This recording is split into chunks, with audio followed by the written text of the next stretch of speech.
You guys need a cooking show. I could do a cooking show. All I gotta do is whip a whole lot of butter into it.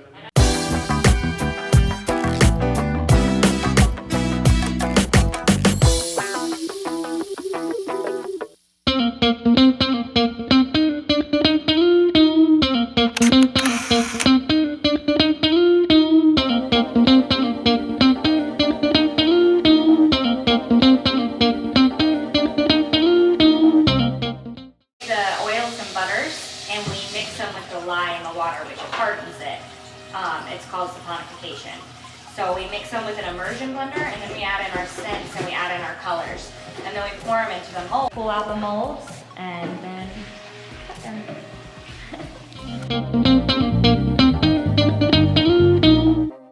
Just the closet where we keep it all and try and keep it organized. All of our back stock of the base oils right here. All of these are the base oils. So they wrap the necklaces around them, around the burlap, and then put the packaging over it. Mm-hmm. Stephanie, I'm from Florida.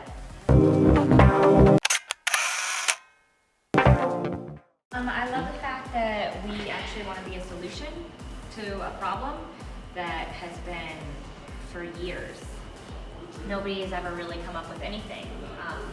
You know, give them a home, give them a job. Like, these are things that help them get off the streets and better themselves. And then instilling just values of wanting to get better and wanting to better themselves and wanting to push forward and see how far they can go in life. So one of the things that I want to do is clean up the ocean. I had started through my trip in Asia. I had known I'd want to do something environmental. I had just not known where to start. And so I decided that I would get in with any nonprofit I could. I started here and ended up meeting other people and learning stories. But through that, I've gained like so many connections. Dustin Lee-Nolan, and I'm from Vero Beach, California. So I was homeless when I was 12. So at 12 years old, I ended up leaving my mom's house because a bunch of drugs and all that stuff was going on. And then I started getting into drugs like cocaine, methamphetamine, and heroin. And by 15, I was like a full-blown addict. And then by the time I hit 19 years old, I had a dog. I had it for about a year, and I traveled up to San Francisco, and the dog ended up getting bit. So I had to rush him to the hospital. I couldn't take care of him, couldn't pay the medical bill for him. So I ended up giving him away, and he ended up getting adopted. But that was my moment in time where I felt like I was at my bottom. So I ended up calling Eric, and then Eric sent me to a rehab. So I did a rehab for 3 months. It was in the rehab, I got out, and then they had the housing program already started up. So I went into the housing program. I did that for a year, and now I work at a gym. I still help out at 8 West. I make soap.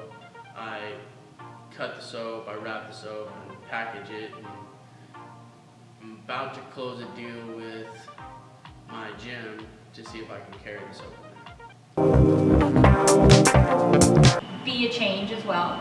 I want to help the environment, and I feel like kind of just cleaning up wherever I can, which is right now it's with homeless and helping them get off the streets and propel them into being better people and turning around and helping as well, which, you know, all goes hand in hand, I suppose. And throughout the day, like when I'm like just around things, like when I'm just around people, I meditate. When I'm like doing work, I meditate. And when I'm working out at the gym, I meditate. Anything can be meditation. When times actually feel hard, they're not as hard as they seem. And when times feel as easy, they're not as easy as they seem. So I would just suggest that you continue to move forward, and that there's actually some help out there that will, if you want it bad enough, they can help you. So, and I'm here to show people that, you know, you're able to be able to do that. So I'm like the prime example of what's driving in this nonprofit. Just go to the events page and click on which date you would like to sign up for.